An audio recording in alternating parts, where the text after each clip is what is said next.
So the blower is kicking in, but the igniter is not going off. Seems like the igniter went out.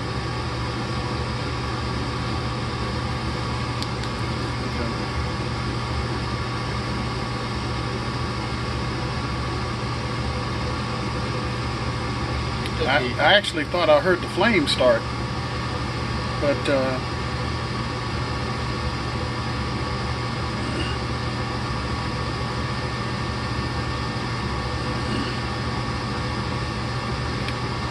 55 seconds. I think it's going to be about a minute. There it is, about a minute. And it stops again.